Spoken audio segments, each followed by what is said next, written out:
Hoje em dia se tornou bem comum você encontrar pessoas comentando que Dragon Ball Super é horrível e que o GT é bem melhor, e o contrário também acontece. É impossível encontrar material de Dragon Ball GT sem que alguém diga que é ruim e que o Super é muito melhor. E é por isso que nesse vídeo eu decidi trazer esses dois produtos e mencionar o que o GT fez melhor do que o Super. Mas calma que apesar de esse vídeo inteiro seguir essa visão, eu também vou trazer uma segunda parte, focada no contrário, de coisas que o Super fez melhor do que o GT, porque além dessa guerra sem sentido criada pela fandom de Dragon Ball, uma coisa é clara: ambos têm pontos melhores e piores do que o outro, e é daí que vem o meu interesse em trazer vídeos falando sobre o que eu considero os altos e baixos de cada obra. Só que antes de começarmos, deixa o seu like, se inscreve e não esquece de hypar o vídeo para ajudar. Seja bem-vindo ao canal IANerdZ e vamos começar!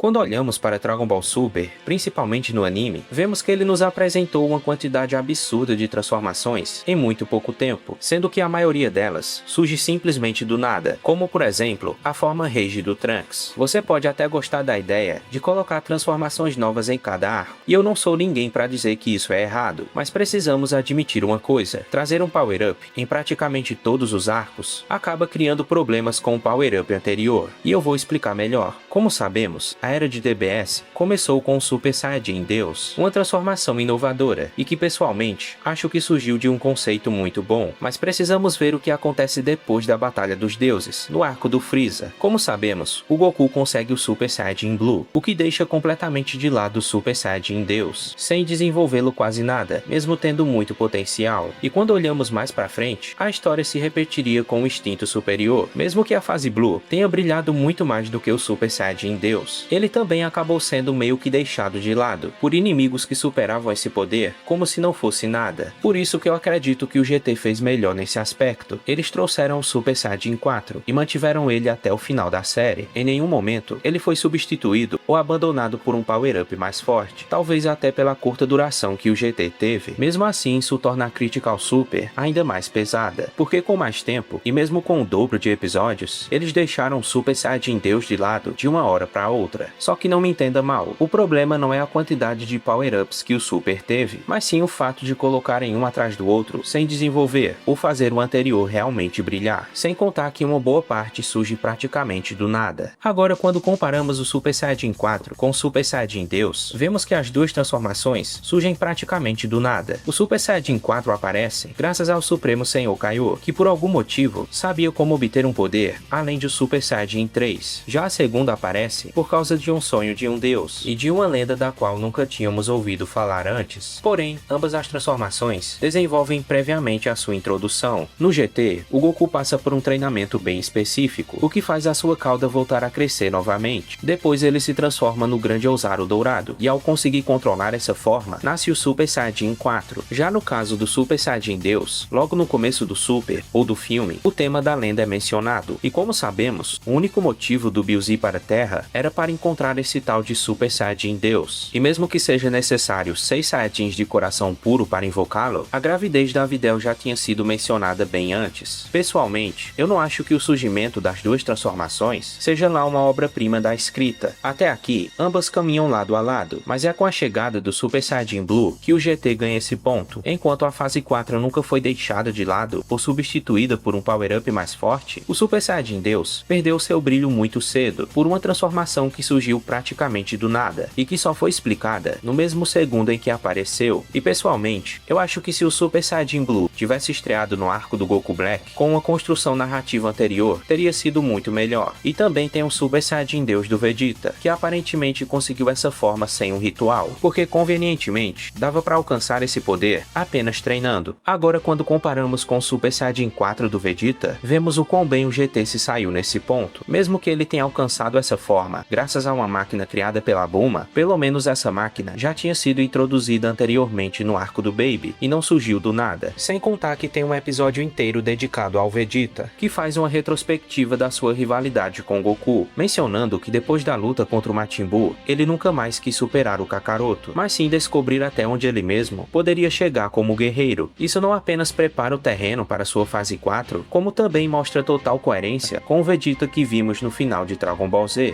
Além disso, através de conversas com a Bulma, eles explicam algumas incoerências envolvendo o Super Saiyajin 4, como por exemplo o motivo do Vegeta não ter se transformado quando o Baby se tornou um Ozaru, e também o porquê ele nunca tinha alcançado essa fase antes, mesmo conseguindo manter o controle do macaco gigante. Agora, quando olhamos para o Vegeta no Super, vemos que ele simplesmente aparece com o Super Saiyajin Blue do nada, sem ter feito o ritual, e sem qualquer indício anterior de que a forma Deus pudesse ser alcançada apenas treinando. Isso faz o GT ganhar esse ponto com folga. Apesar de a fase 4 e o Super Saiyajin Deus terem uma introdução prévia, a primeira é desenvolvida durante toda a obra, enquanto a segunda é deixada de lado de uma saga para outra. E mais uma vez quero reforçar o ponto do Vegeta, que recebeu um episódio inteiro de retrospectiva pessoal antes de alcançar a fase 4. Já no Super, ele não apenas ignorou o ritual que dava sentido ao Super Saiyajin Deus, como ainda apareceu diretamente com a transformação superior, sem nenhuma preparação narrativa.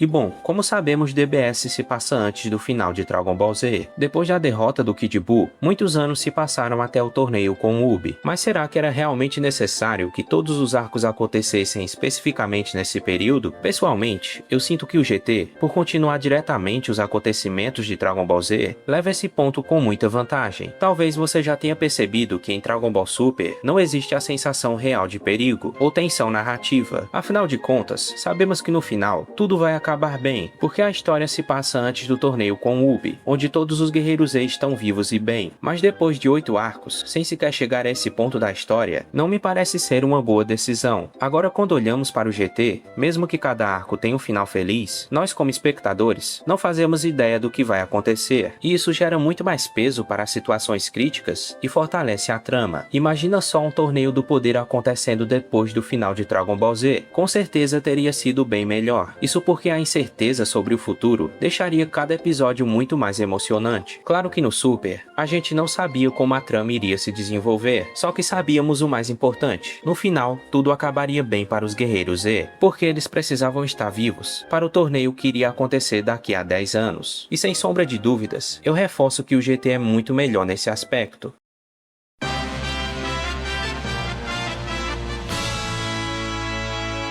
Durante muito tempo, não apenas eu, mas talvez até você, pensasse que o Godita do GT fosse apenas um palhaço, que perdeu tempo e por isso não conseguiu derrotar o dragão de uma estrela. Mas foi revendo esse episódio novamente que eu tive outro pensamento, que o Godita brincou daquela maneira com o dragão de uma estrela porque queria fazê-lo lançar o seu ataque, para assim converter aquela energia negativa em energia positiva e restaurar o equilíbrio do planeta. O próprio desenvolvimento desse episódio faz você pensar nisso. Perceba que o Godita humilha constantemente o dragão de uma estrela, e quando ele finalmente lança o seu ataque, o Godita se prepara para devolvê-lo como se tudo já tivesse sido planejado. E a maior confirmação disso vem depois, quando o Godita consegue o seu objetivo e passa a lutar a sério. Se ele estivesse apenas brincando por arrogância, teria continuado fazendo isso depois de devolver o ataque. Só que acontece o contrário, ele fica totalmente sério para acabar com a ameaça de uma vez por todas. Além disso, quando eles se separaram, nem sequer tinham passado 10 minutos. Isso é importante para desmentir o mito de que o Godita do Super não brinca com os inimigos e vence as batalhas, enquanto o Godita do GT só fica brincando e perde, mas os contextos eram completamente diferentes. O Godita do GT tinha uma missão, assim como o Vegeta em Dragon Ball Z. Já o Godita do Super não tinha outro objetivo além de derrotar o seu inimigo. Mas será que o fato do Godita do GT não estar de fato brincando o torna melhor do que o do Super? E a resposta é não. Só que agora que desmentimos esse mito envolvendo o Godita do GT, vamos ao ponto principal. O fato do Vegeta ter proposto a fusão para o Goku é muito melhor narrativamente do que aconteceu no filme do Broly. No GT, o Vegeta passou muito tempo tentando superar os seus limites, e infelizmente não conseguiu. E quando finalmente alcançou a fase 4, ele não teve nenhuma regressão de personalidade, e nem voltou a ser arrogante como víamos em Dragon Ball Z. Ao obter essa transformação, ele não comete o mesmo erro que fez na saga Cell e também na saga Buu. O Vegeta foi para o campo de batalha sabendo que a única maneira de vencer era se fundindo com o Kakaroto. Ele aceitou fazer isso novamente, para salvar a Terra e as pessoas que ama. Para mim, isso foi uma evolução narrativa excelente, e totalmente coerente com o Vegeta que foi mostrado lá no final de Dragon Ball Z. Agora, quando olhamos para o Super, o Goku simplesmente lembra o Vegeta da fusão, e ele só recusa porque sim. Eu imagino que tenham feito isso apenas para recriar aquela cena cômica do filme do Chaneipa. De qualquer forma, nada daquela situação acrescenta algo ao desenvolvimento do Goku ou do Vegeta. Eles apenas fazem a fusão e pronto. E para quem fala que não faz sentido o Vegeta conhecer a fusão feita pela dança, vale lembrar que em Dragon Ball Z, ele afirma ter descoberto sobre ela enquanto observava do outro mundo. Por isso ele já rejeita essa ideia logo de cara, antes mesmo do Goku sugerir. E é por tudo isso que eu pessoalmente sinto que o GT ganha esse ponto com muita vantagem. A aparição do Gogeta no GT foi mais uma demonstração da evolução do Vegeta, colocando a Terra e as outras pessoas acima do seu orgulho de se fundir com Goku. Além disso, eles conseguem executar com sucesso o plano de purificar a Terra. E como já foi falado, não dá para culpar o Gogeta por ter se separado de forma inesperada, porque nem mesmo 10 minutos tinham se passado. E como sabemos, o Gogeta do Super derrotou seu inimigo, mas o contexto dele era completamente diferente do Gogeta no GT, que tinha um objetivo anterior antes da própria vitória.